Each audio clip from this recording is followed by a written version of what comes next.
Welcome to another episode of Hip Hop Hoops. I am your host, Anthony. Today we got a special guest, close friend of mine, Antwi, Atuahene. Thanks for coming through, my brother. Hey man, thanks for having me, man. Always love. I appreciate you. No problem. Listen, let's just get into it right away, man. I don't even want to waste no time. You know, I known you for a very long time.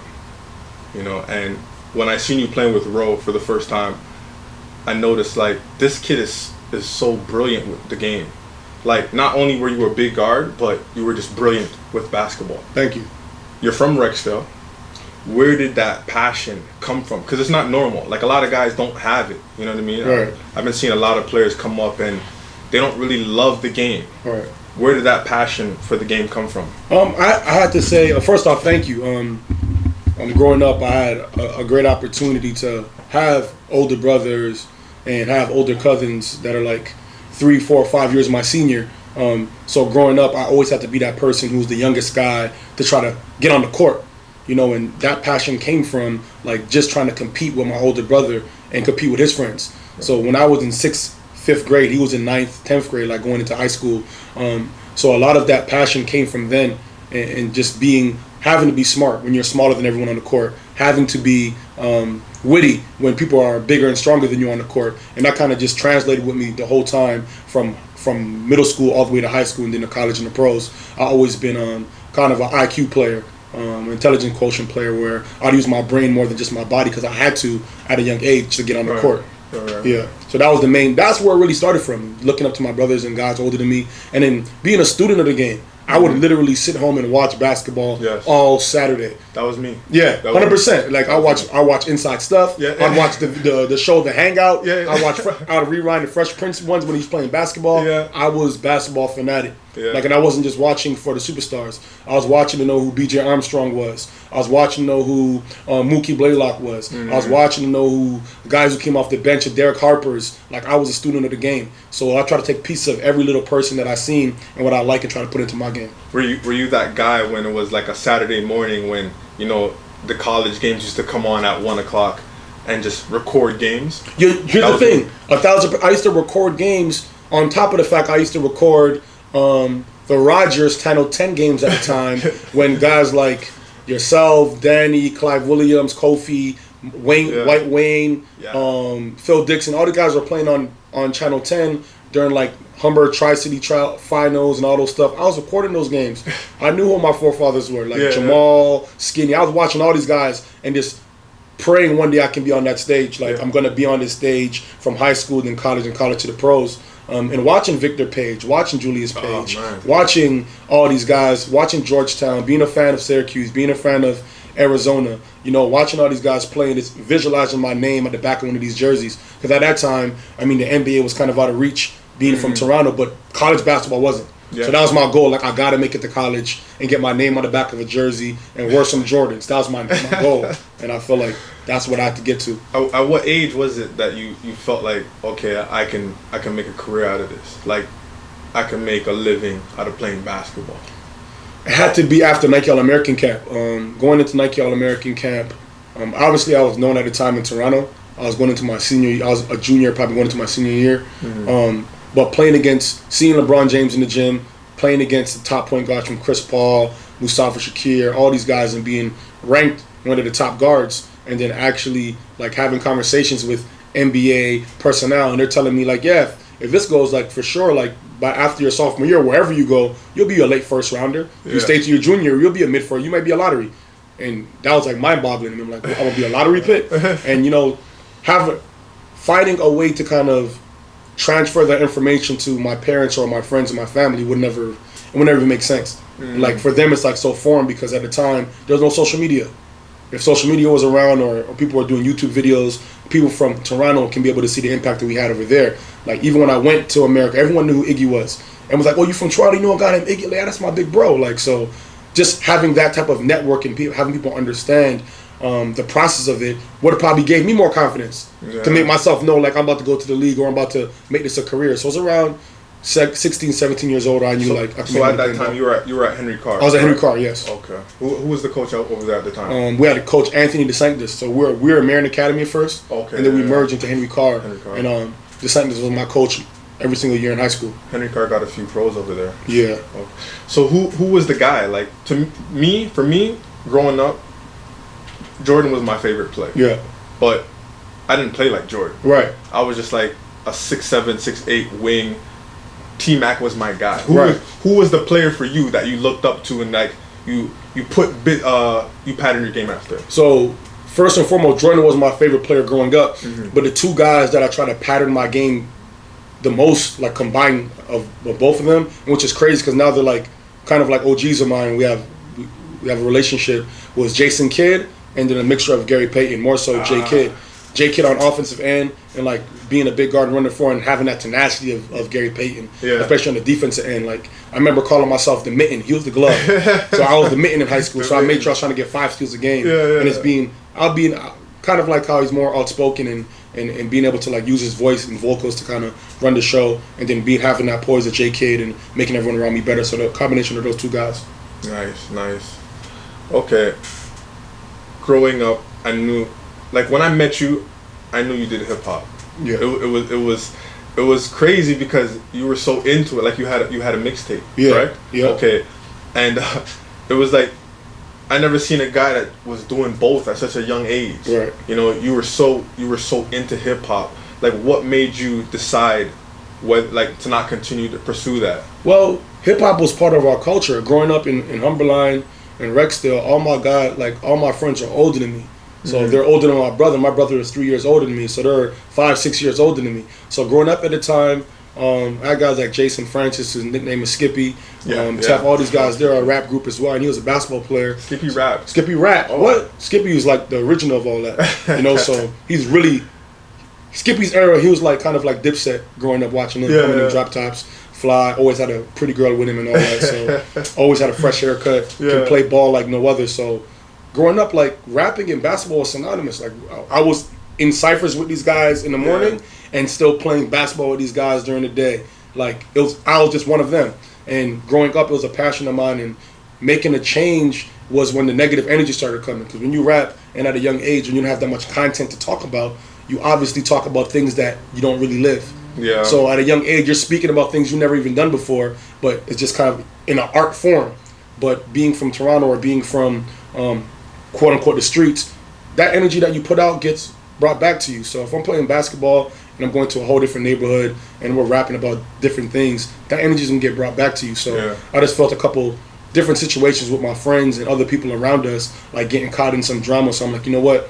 Let me pursue this basketball thing because it's the safest route, and I don't want to be caught up in the wrong things. The love of hip hop is still always going to be there, but you gotta be careful of things you put out into the universe. And I learned that at a young age. Oh, that's good. Who was the artist? Like me, I loved Pac, Biggie, Jay-Z. Those are my guys. Who was the guy that inspired you? Like who was the guy that inspired you with hip hop? But also, who was the guy that you had in your headphones ready to get ready for a game? So with hip hop wise, at first it was more so of like the Locks. Biggie. One of my older cousins, he put me on to Jay-Z when I was like 15, 16. And then ever since he put me on to Jay-Z, and I think it was Reasonable Doubt he put me on to. It's like 4 years after it was released. Yeah. And this one I was heavy into like, obviously like the East Coast rappers, like the Mobb Deeps, the Locks, all those guys, Nas. I wasn't into Jay-Z as much. He put me on to Jay-Z at that young age, and after that I just rolled with him since. So he was like a main guy to try to like pattern myself after rap-wise, because he's a Sagittarius as well. And he always talked that fly talk. Yeah, I think a lot of the stuff Jay-Z rapped about went over a lot of guys' heads. Yeah. When I was listening to Jay-Z earlier, like a lot of the things that he was rapping about went over my head, but it sounded so dope. So I was like, that sounds cool. Right. I think Locks and everybody, they were so street. They were talking about a lot of street stuff, and a lot of people could relate to it. Yeah, 100%. I agree, 100%, because I mean, coming from Toronto, we're first generation Canadians. Yeah. So in America, they're third or fourth generation. With that being said, they've been through a couple more years of different things of entrepreneurship. Their great-great-grandfather may have some money. Their great-great-grandfather may have a mechanic shop. They may have a barbershop here and there. So they have more money circulating, so they experience different things. So whatever they were doing in the streets at that age, it was warranted. Yeah. Like, so us doing that, our parents coming from abroad, was already like put behind the ball. We're the first generation. So that, as you can see, the second generation behind us is reaping the benefits of what we laid down. Absolutely. So that's the same thing of why Jay-Z's music went over our heads and why we can understand it now, because we're kind of like living in that lifestyle that Jay-Z was talking about then, but for us now. I totally agree. But back to the question, like the music I had going through my head was a lot of DMX. A lot of DMX. It was dark and hell is hot going to the game. Yeah, that and the Hot Boys. I was really on the Hot Boys when for my pregame music. Always to be hyped. You know, what's crazy is as I got older, that changed. I started listening to R&B before games, man. Really, R&B? R&B, like OVO tournament, all that. Even playing pro, slow music. Lauryn Hill, Unplugged. Lauryn Hill Unplugged. Cause instead of being hype afterwards, you want to be calm going into a game. It's like yoga. It's like meditation for me. It's like I'm just chilling. Like I'm playing the game out of my mind instead of being super hype and you burn out before the game starts. I felt like Jay-Z was that mellow for me, and I was like, if I wanted to get hype, I would listen to like DMX or you know, like Locks as well. But I know Lauryn Hill. I'm telling you, man. The reason why it changed for me because it made me think so much clearer. Prime example, like I stopped just listening to music when I woke up before games. And I started reading. Because when I was I would even read pregame. Really? Reading the book pregame. And if you watch a lot of clips, you see Kobe, a lot of those guys in the locker room, they have a book in their hand with their legs crossed. People don't even know that. Pregame, when you read, you start working your mind already. You start working the same muscles in your brain that's going to work during the game. When you got to think the game out. What were you reading? I was reading a lot of basketball books at the time. I was reading the Bill Russell book before games. I was reading The Alchemist. I was reading whatever I could get my hands on. Even books I didn't even like, I was just reading a couple pages of it before the game. Just get my mind working. Like, and that was no word of a lie. When I was doing that, that would make the game so slow motion for me. It's like my brain was always just working. Like I was in tune with everything. Like I wouldn't miss a beat. Like I would know play. Like I hear a team call a play out. It's like I see they're playing in slow motion already, and like I'm telling my team this was coming up. So that's what helped me a lot. Okay. Question: top 5 rappers. Your list. My list. I got Tupac, Biggie, Jay-Z, Nas, DMX. That's my top 5. That's a great list. I don't think you can go wrong with the list. I think number 1 I got Jay. Number 2 I got Drake. I got to give Drake his flowers now for what he's done. 10-year run like no other. On top of I think because he sings so much in his music, people forget versatile. His versatility, so versatile, and his wordplay is and he could spit. He can really spit. He doesn't get a lot of credit for. He don't get a lot of credit. And us being from Toronto, I feel like sometimes it's hard for us because that's that type of city Toronto is. But second we leave from Toronto, people ask where you from. You be like, from Toronto. Like, yeah, you know where Drake's from? That's where I'm. So I got Jay, I got Drake, I got Biggie for sure. Number 3, Pac number 4, and my fifth favorite rapper, top 5. I gotta go with Joe Budden. I gotta go with Joe. Joe got me through a lot of days, man. With that Moon music. He can spit. I'm just going rapping wise. Now who has the most hits? Moon music. Yeah, he can spit. He can spit. So you're at Henry Carr now. You're hooping. At which part was it that you started traveling, AAU, getting scholarship offers, look some schools. Me, I started playing with Ro at about 10th grade. I would say by 11th, I went to ABCD camp and things like that. That's when the mail started coming heavy. Right. It was almost very similar. I think I started playing with grassroots and Coach Ro a little bit later. I think it was my grade 11th year going in my grade 12th, but at that time I was going to go to OSC anyways. So I think you left after like a certain time and went to play high school in America. And that was what I wanted to at first until I realized when I went to America for the first time that I need to make sure I stay in Toronto to like create this platform for these guys out here who's never gonna be able to go there. But I started playing Coach Ro in grade 11 going to grade 12. And the first letters started coming in after that first tournament. I remember I went to a tournament in Boston with Coach Ro. We played. It was like me, Rock, Denim, Squad. AB, Squad, tough squad, and I was coming off the bench. I was a 6 man, and a 6 man. I think it was Rock, Messiah, Denim. Tough. I think Jamino, Sobers, and Patrick Tatum. That's like our starting five. Masai is very underrated. Very underrated. Shout out to Kevin Masai. Kevin Masai was a beast. Yeah. Like very he was underrated. Super athletic. Super skilled. We had Tristan Martin on that team, Sam Ashley. Our team was stacked. And I was like, that was my first trip, so Coach Rowe brought me off the bench. And I think because I didn't know any better, I was just getting on the court thinking I was in Toronto. I was going crazy. So I had a great trip, and right after that, I got a letter from Nebraska. The first letter I ever got in my life was Nebraska. First letter I ever got was from Hartford. Nice. Hartford. Nice. Yeah. Can't remember the coach, but I was happy. I walked around with that letter. What's the name of the coach? I forgot the name of the coach, but he traveled around afterwards, and we have a good relationship now. I can't remember his name, but yeah, getting that first letter kind of opened my eyes. Like it was a great feeling. That's when I started getting notoriety, and from there I just, you know how it feels. Like you've been there. Once you get that first letter, you want more. Absolutely. You want a taste of it. So yeah, that's what it was. So like you seen AU coming up from the time you were playing AU basketball till now. Like how do you feel? How it expanded and it changed. Like now, when we were playing, how much AU programs were there? We had grassroots. We had what's Dawkins and those guys. Phase one, I want to say. Phase one. Okay, phase one. And then I don't really know much. Yeah, now there's so many. I mean, I think it's subjective because I feel like there's so many now because of what we've laid. Before us, there wasn't even AAU. Yeah. Like I don't think even guys like Jamal and Gary Durant, those guys played AAU basketball. They were just like going to tournaments in the States with the high school. Right, with the high schools. Yeah. Or like made up teams and go play like Toronto versus Michigan. Yeah. Like little all-star teams and stuff like that, right? The game wasn't as developed, and I feel like I remember even going to like America or going to what's that not ABCD, but there's a camp in New Jersey. ACC camp. Yeah. I remember going to ACC Rich camp. Marcucci. Yes, Rich Marcucci. And I remember going there and everyone knowing who you were and everyone knowing who Chris Eckles was and everyone knowing who these. I'm like, okay. So now, me going into the camp, they weren't looking at me as some random Canadian because we've already laid a foundation. And now for a lot of these players growing up, the foundation has been laid. Like there's traction of success. So people started their own AAUs. So now it's a huge thing in Toronto, as it should be. But I feel like, the game is a little bit watered down. Yeah, the skill level could be better. The teaching level could be better. But they're doing exactly what they're doing in the U.S. It's not more different. I travel all over North America, and it's the same exact things. Now just Toronto's getting put on the spotlight as well.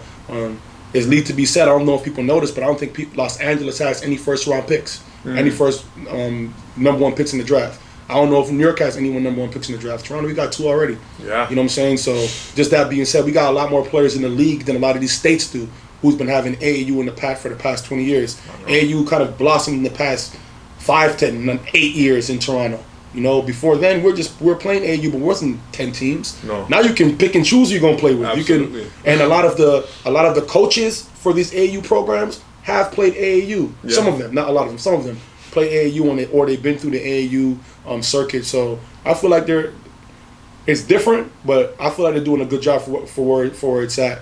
And I commend them for at least even trying to give these kids a platform to get to the next level. That's always a commendable thing. Okay. Antwi, now you're playing AU basketball, you're doing your thing. What was the process like? Okay, you had 5 schools to choose from. Me, I had Texas, UNLV, Iowa State, University of Miami, and then St. John's. No, you're forgetting one. You had USC. I had USC. I went to a visit on USC. Yeah, absolutely. You know how I know you had USC? Because that's Henry Bigby is using your name to try to recruit me. Henry Bigby called me every single day. Like, listen, we got Iggy, we got Anthony coming on to visit us. He may be coming over here. He's legit. Great guy. Shout out Henry Bigby. Yeah. But my top 5 at the time, the process was basically, obviously you got to gain traction. I started getting a lot of love after my first big AU circuit after my junior year. Which circuit was it? Nike. Nike? Okay. Was it Nike? It was Adidas. We were Nike, but we played against Michigan Hurricanes. And I know they had pro models on. That's all I can remember. They had pro models. Shout out Olu. Olu had pro models on. And it was Olu, LeBron on that team, Dwayne Green. The team was crazy. It was Olu and LeBron on the same team. What? Olu and LeBron's on the same team, and people were coming to watch Olu almost more than LeBron. Really? People don't know that. Shout out Olu Famatimi. Absolutely. So yeah, we went through that process of like, you have to put some work in the circuit, especially after you go to these tournaments or these camps. Sorry, I went to these camps and I did a pretty good job for myself, made a name for myself. So when I went to tournament modes, like I was on killer mode. So Coach Rowe put the ball in my hand and let me do my thing. And from there, I started getting a lot of interest from a lot of schools that I dreamed about, and I kind of manifested it and started getting calls from coaches, and I narrowed it down to like my top 10 to my top 5. My top 5 was, my last top 5 was like Rutgers, UConn, Illinois, Arizona State, and Michigan State was my top 5. Wow, that's tough. That's tough. And then you eventually chose Rutgers. Rutgers, yeah. Right. And then what happened with that? Because you never attended Rutgers. Yeah, so I eventually chose Rutgers, but because Rutgers was an Ivy League school, after I signed at Rutgers, and me being at Henry Carr, my first 2 years, the courses that I took wasn't like the academic courses, they're like applied, so I had to go to summer school. Yeah. But we didn't have enough time to get those courses done before I went to Rutgers, and that's where we signed the letter of intent.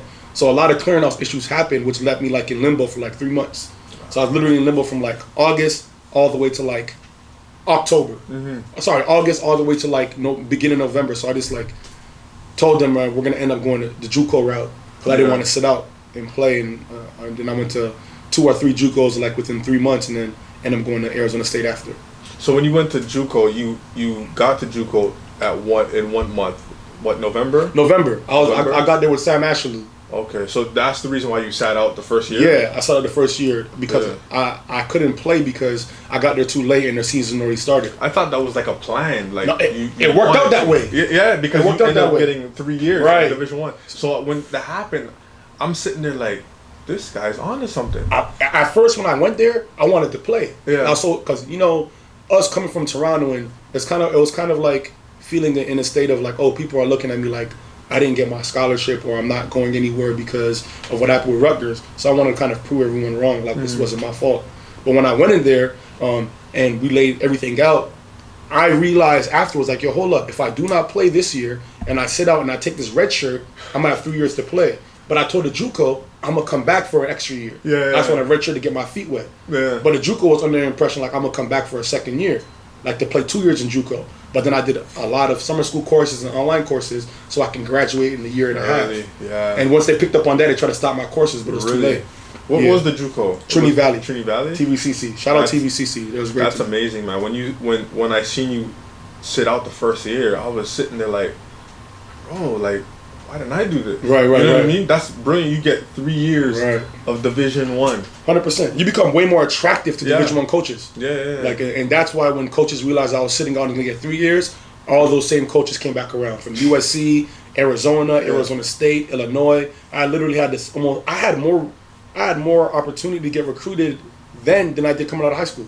Really? No word of a lie. Like, more coaches came through, so it was great. So how was that JUCO experience? Because I see a lot of guys from Toronto and they go to JUCO, but like they're dying to go to JUCO, but they have no clue what it is. Like, they don't understand it's in a little small town most of the times. Nobody's around. It's only basketball, school. That's it. You know what I mean? How was that experience for you? I mean, that experience changed my life. It was the most life-changing experience ever. It was like, luckily I had one of my closest friends, Sam Ashley, with me. Yeah. And we didn't come home. We stayed there for a year and a half. We didn't come home at all. Straight. In the wintertime, guys would go home to their families. We stayed there.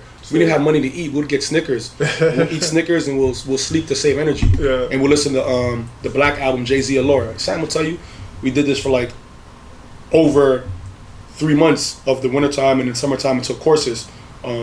During that time, it's either you want it or you don't. Absolutely. And I wanted it. I didn't want it, I needed it. Yeah. And I knew I couldn't come back home without it. So I knew for a fact, like, listen, Slim, name Big Slim, we're going in the gym today.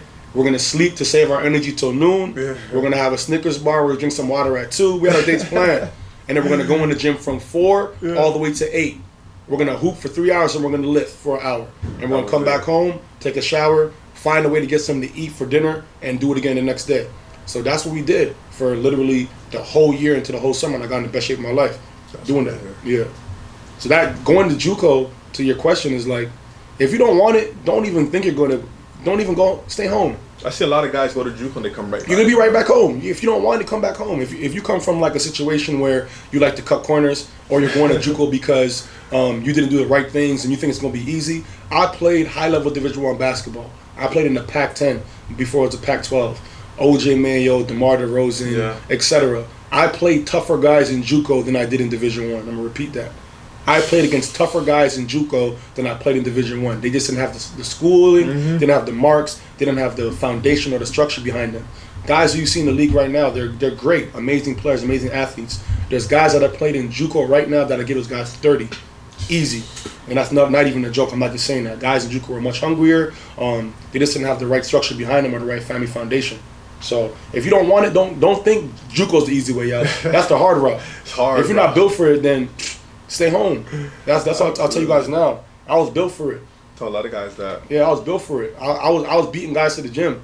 Guys will come in JUCO in JUCO. Guys will sneak into your room and set your alarm clock back, even know what time it was. I just find it with JUCO guys like there's no plan B. What is plan B? You know, I had a plan A, B, and C. Right. You know, but those guys over there, like, I can't go home. Nah, my friend is in jail. Right. My mom's locked up as well. My dad on is crack. dead. You know, right. My best friend is facing 20 years. Yes. Like, this is what, if I go home, I'm up next. If I go home, I'm dead. I'm not going to jail. I'm going to die. So, you know, just facing a guy who's so talented and he has those kind of issues at home, it's like, it brings out a whole another beast. Yeah.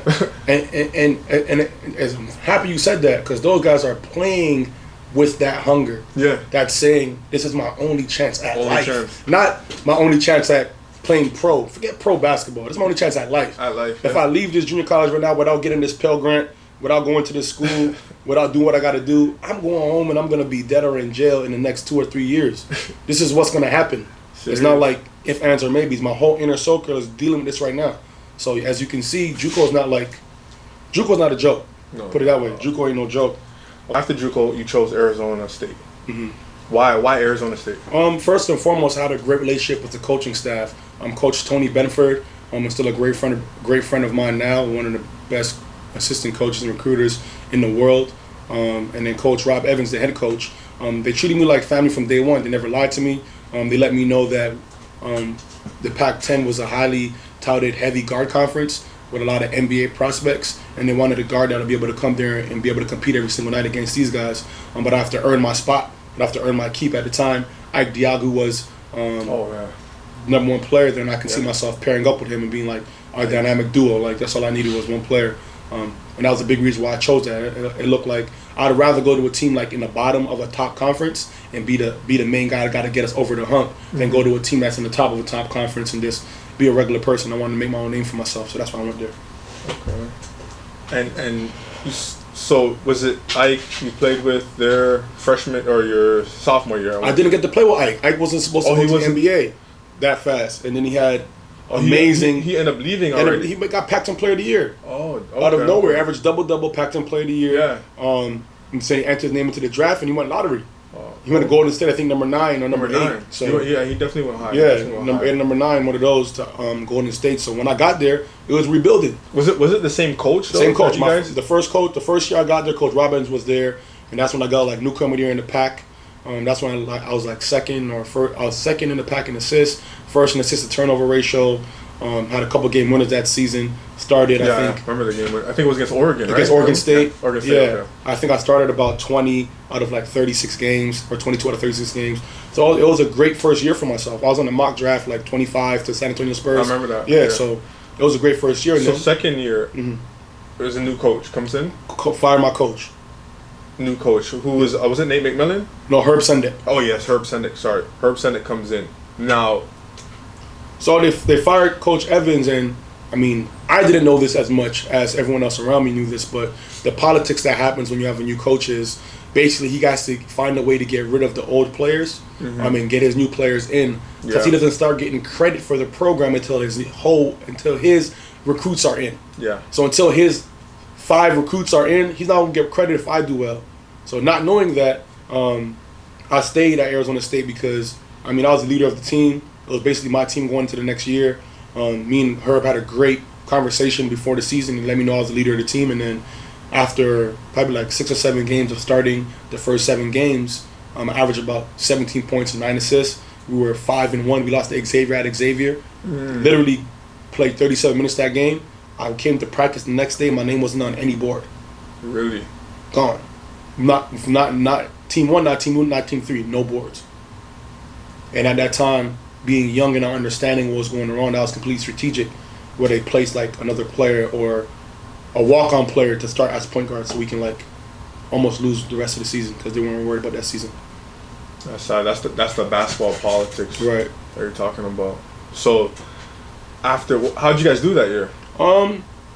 We didn't. You guys didn't make it to the tournament. We didn't make it to the NCAA tournament, but we made it to the PAC tournament. Who'd you guys lose to in the PAC tournament? We lost to Washington.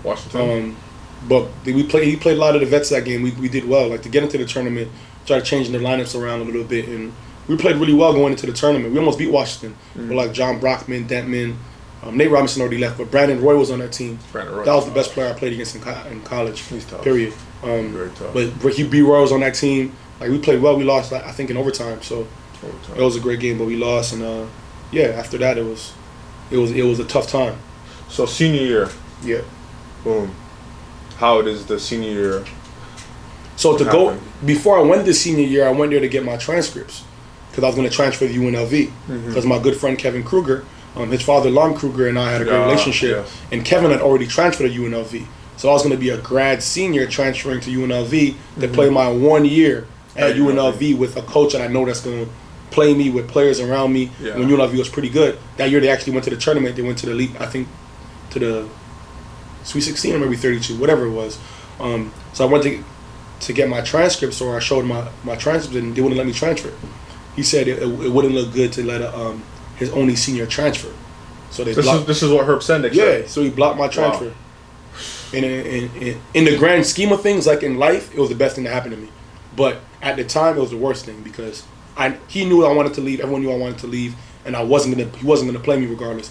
But he was so smart that he challenged me every single day and used me to mentor the younger guys without even me knowing. Like so who were some of the younger guys? So we had like Jaron Shipp, James Harden, Jamel McMillan, Ty Abbott, a lot of young guys that were like freshmen and sophomores. I was a senior, and obviously not just because we weren't playing like in the team, but like in practices, in summer league, and we had something called the Rec Boys. We went to the Rec every night to play. Yeah. Even though guys were playing more minutes on the court in the real games, I was the best, and everyone knew that. And I made sure we knew that, like in practice, every single day. So it was okay. So the competitive nature was always there. Like even that same year, I won MVP of Phoenix Summer Pro League. We beat a Mars team in the finals. Everybody from my college played on the team. I was the only person with no one from my college on the team on purpose. I did it strategically to show everyone I'm still better than all you guys. That's how I was going into that level. Yeah. So Coach Sendek knew how competitive I was. And when I look back on it, it's not his fault. He was doing what I do to make his family survive. Because if I play well, half of the guys he got coming in are not going to want to come. Yeah. Why would you want to come if you got this lead point guard going into another year who's dominating the ball, who's averaging 17 and 9? Yeah. Or by that time, I might have been averaging 21 and 8. He's not going to get no credit for it. Yeah. So he's doing the right thing to make sure his recruits he has coming in, who is a McDonald's All-American, who is, we didn't know was going to be like the next MVP of the NBA, like, which is going to help Herb keep his job for another 6 or 7 years, not secure that, versus a kid from Toronto who doesn't have that much support. They didn't know the pipeline from Toronto was going to be so big. Yeah. Coach Rowe and those guys were busy, so they couldn't come to all my games out there and speak up on me. So senior year, how'd you guys do as a team? We did amazing as a team. That was our best year as a team. I got a shout out to Coach Archie Miller, shout out to Coach Zedrick Taylor, and Coach Phelps. That's their assistant coaching staff, and all of them are brilliant head coaches now. They really took me under their wing. They knew I had talent beyond just the basketball court and more so on the coaching perspective, and they used me to kind of like help them like tailor their scouting for other teams and what they should look for and what my eye was. They'd always ask me, what do you see? They'll always come to me days before games. How should we cover this person? How should we play this? What should we go to? So my basketball IQ was always working the whole time. The senior year, we did an amazing job. We had a great freshman class. Obviously, James Harden, RK, Riyard Kuksix, Ship, CP. We had a bunch of great young players that are all 6'4" to 6'6", 6'7", shoot the ball, put on the deck, super athletes and super competitive. Shout out to Eric Boateng, Jeff Pendergraft. So we ended up going to like the NCAA tournament, and we ended up losing, I think, in the second round to UMass. UMass. So senior year, you played 1 year at Arizona State with Harden. How was that? Like when he first came in, could you see him as he is now, like he probably should have won MVP twice. Like, you know what I mean? And did you see that in him? To say I seen it in him would be a lie. To be honest, I seen the hunger in him. To say I seen what he's going to be now, no. He was a gym rat. He was not a gym rat. He was more of he was creative. Like anything he's seen someone do, he'll be able to. The next day you come to the gym, he's doing it but better, like in his own way. Really? Kind of like a great rapper or a great artist. Like they see someone else do, like with Drake. Drake can switch his flows or match his flows to who is on the song with him, and probably outdo them on the song. And he was very similar to that. And he was a gym rat. He was very, very smart, super intelligent on the court, and he was wise beyond his years while he played the game. That's what I definitely seen in him, and he never really backed down from nothing. I kind of noticed his game. How much years did you say? 2 years? Yeah. His game was more like basic fundamentals to what I seen in college. Like I didn't see, what he has now, the dribble between the legs, step back three. I didn't see none of that at Arizona. Right. I just seen if he was open, he would hit the open shot, up fake, go to the hole. He would dunk on you. He would finish strong. Right. I thought he played a lot better defense. Yeah, he did, and that's how it should be. So all trainers, all coaches, you hear it first. The guy who has the most creativity in creating his own shot in the NBA did none of that in college. Yeah. There's no need for that. The reason why he does that in the NBA because guys are bigger, stronger, faster, taller, longer reach. You need that to get your shot off. Yeah. So you need to be simple. Less is more. Take it from Kobe. Take it from the best in the world. They all broke down the game to the fundamental form. Kids right now they're stepping back without needing to step back, and they're shooting short just to look cool. So, no, he didn't do that in college like that. He was super fundamental and super to the point, like you're supposed to be. He will jab you left, go right, jab you right, go left. The most he'll do is that left to right crossover into a jumper, or left to right crossover go to the basket. Simple. Yeah. Kept the game simple and basic, like you should do. Absolutely. Where'd you play your first year pro? My first year, I went to Poland. Poland? Okay, so just tell me all about that. Well, basically, I only had a couple agencies kind of reach out to me because of what I did in college, and I didn't really play my last year. So I chose an agency that was actually overseas because I knew I'd probably have to go overseas first to kind of reestablish myself.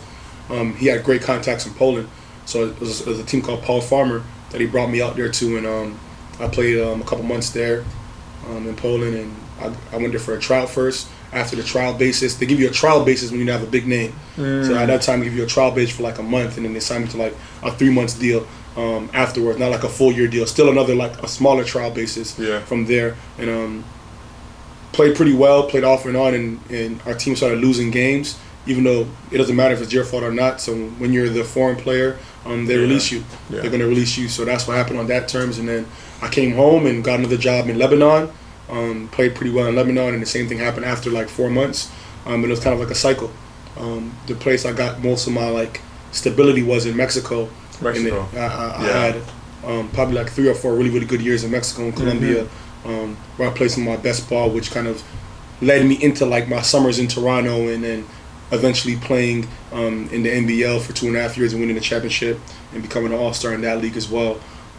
What team did you play for? London Lightning. London Lightning, where we won a championship, and I became an all-star, and I ended my last name with PEI before I went to Colombia right before the playoffs. If I had stayed on that team, we probably would have won the championship again. But I went to I got another contract in Colombia, so I took it there before the playoffs.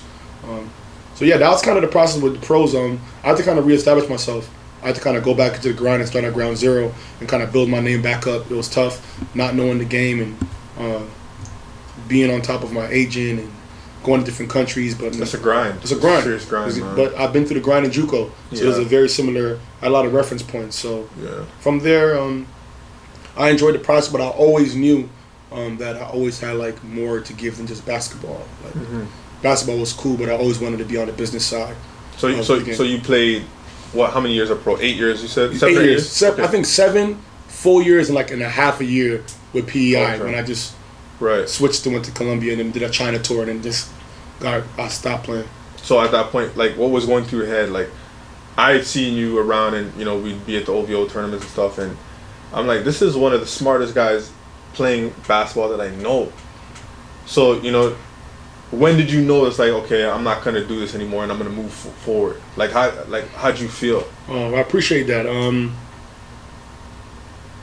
I just was evolving in a different space. Like I felt like I needed to stop playing ball when I didn't want to kill nobody anymore on the court.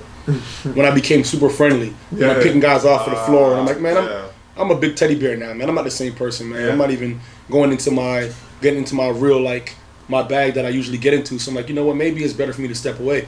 Like, I can't get my mojo up to, like, come to the gym to look for these guys. I used to be on hunt. Yeah. Like, where you guys playing at? I'm coming. Yeah. Like, what? Okay, I'm sneaking up on you guys. Then I'm gonna find you. That was gone. That feel was gone. Like, I felt like I've conquered all the kings that were supposed to be kings in the city at the time. We won back-to-back years. Like, so I was like, all right, man. This pro stuff is not gonna really do it for me anymore. I gotta kind of establish my life after basketball. And you were good. One thing about me is when I stopped playing basketball, I was kind of forced out because I tore my Achilles and whatnot. Yeah. But it was like, sometimes it's like, I didn't really get that feel of like, okay, I ended things on my own terms. Right. So when you were playing, you felt like, okay, I'm good with basketball. I felt like I did everything I could do. Because there's not a lot of guys in this city that I could say, okay, I feel he is an NBA guard. Right.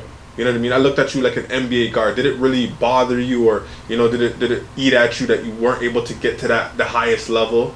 Yeah, I mean, at the time, it was so tough to deal with because a lot of my peers I played against in college and played against in the summer circuits. I was always in Arizona, in LA, in Vegas, playing pickup with these guys and dominating them. Not just playing against them, dominating these guys, talking crazy to them while I'm playing, but they're making millions of dollars. Politics. So at that time, I was on the wrong side of the politics. Yeah. So at that time, it was difficult, but that's what drove me. Mm-hmm. That's what drove me. Let them know, okay, cool. Yeah, you guys are in the NBA. Yeah, you guys play high level, pro, wherever. When I catch you on the court, I'm gonna seize all of that, and that's what my goal was. Like, I'm gonna snatch your soul when I see you, and I'm gonna let you know beforehand. I'm not gonna sneak up on you. I'm gonna tell you every time I see you. Like, oh, when the summertime comes, we gotta see each other. Yeah. So I was always doing that, and I feel like it was frustrating. But when I lost that feel, I knew it was time to like give it up. Like, everybody I wanted to see, I seen already.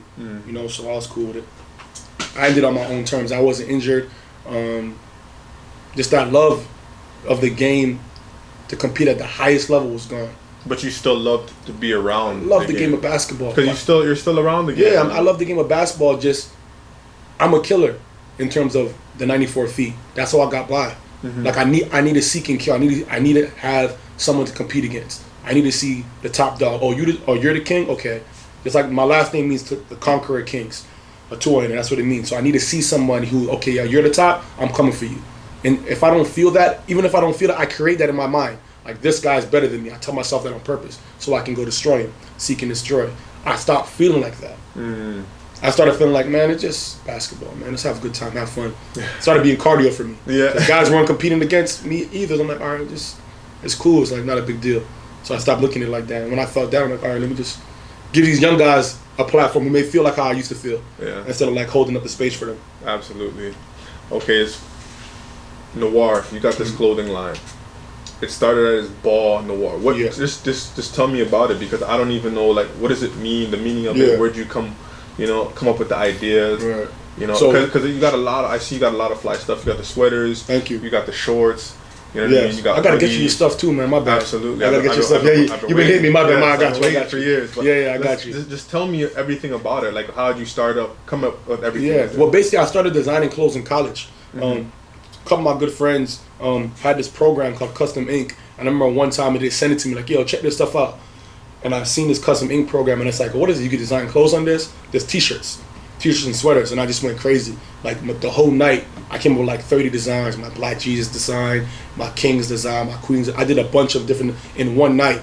Just like on white t-shirts. On white t-shirts, and it's like a plain canvas that you can design whatever you want on it. Yeah. And I was doing a bunch of different stuff, like for what. And then they seen the next day, my boys like, "Who are you? Some guru? You some fashion?" That's where the guru came from. Yeah. You some fashion? I'm like, yo, I love this stuff.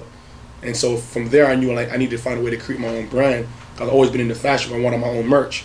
Yeah. And the word Ball Noir came from first off, my father's a French professor, so my father speaks fluent French. So a lot of the stuff that I don't speak fluent French, but a lot of the stuff I see myself doing has like linguistics involved in it, because my father speaks 9 different languages. So it's like I like changing the language so people can think about stuff in a different context. If I was to put the name called blackballed, no one will buy it. And all ball noir means is being an underdog. You're being blackballed.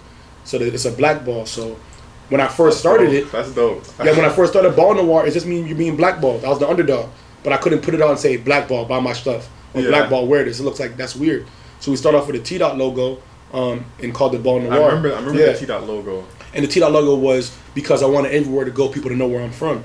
But I didn't want to put it out there like Toronto, so we want to do it symbolically. That's why we put a T in the dot. So we would look at it like, what's that? In the skyline. What is that? And then look, T, like, oh, I get it. So getting that aha moment was always a cool thing. Clyde Williams and I one day were just in the car downtown. Yeah, shout out to Clyde. Yeah. And it just came to us out of nowhere like, yo, ball noir, that's it. Then gradually, as I grew and as I evolved as a man and in business, I realized ball noir kind of like puts like a fence around me. I can only do stuff with basketball. Yeah. And I've grown so far from just basketball to like the industry and just working with Fortune 500 companies. I had to rebrand the brand, kind of like when Rockefeller went to Rock Nation. So I made it become noir, which means black on black. I mean, noir, Noir means black man, Noir means black woman, male and feminine. So it's like strong man, strong woman, black woman, black excellence. In a connotation where it's not like we're saying we don't like any other race, we're just shedding light on what we do. Yeah. Like making sure everyone sees themselves as excellent. And I think that's a great thing to do without batting our eye at any other color, creed, shape, or form. We're just doing it to show people like, yes, you can be black and you can be excellent at what you do.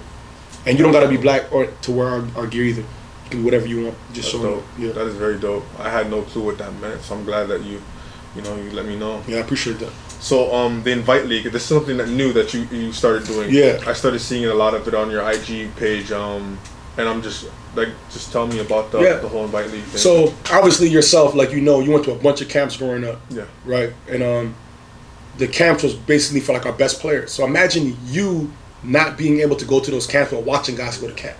How would that make you feel? Like, how come I get invited to these camps? Like, what's going on? Like, what am I not doing right? So I figured out a way to kind of make an exclusive camp or an exclusive camp setting where it's more of a basketball retreat, not just basketball, where you come, you learn about life skills, you learn about social media etiquette, you learn about transition from high school to college, from college to the pros, you learn about tech, and then you play some basketball and you compete at the same time during the whole weekend. And we usually choose those players by like not a scouting service, but like our friends that we know in the city and that we go about. Then sometimes we have camps during the year to kind of see the top players as well. And where is it located? Is it in Toronto or is it? It's the main base is Arizona, but I've brought it to Toronto as well. I'm about to do an Invite On League showcase in Toronto August 30th with the top high school talent, and I'm going to add a pro game into there as well.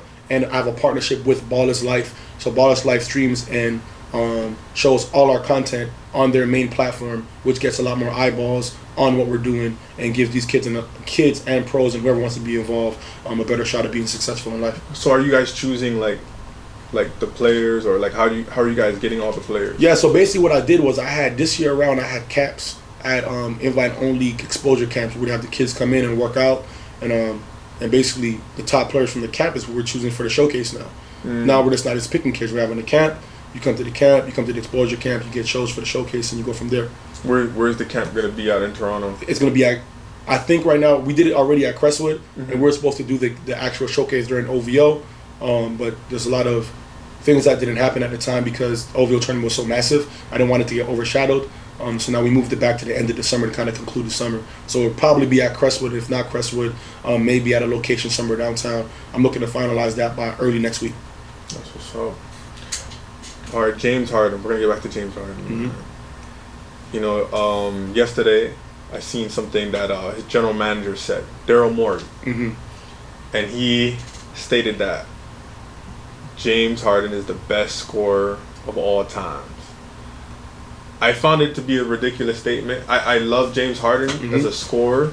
I think what he did this year was incredible.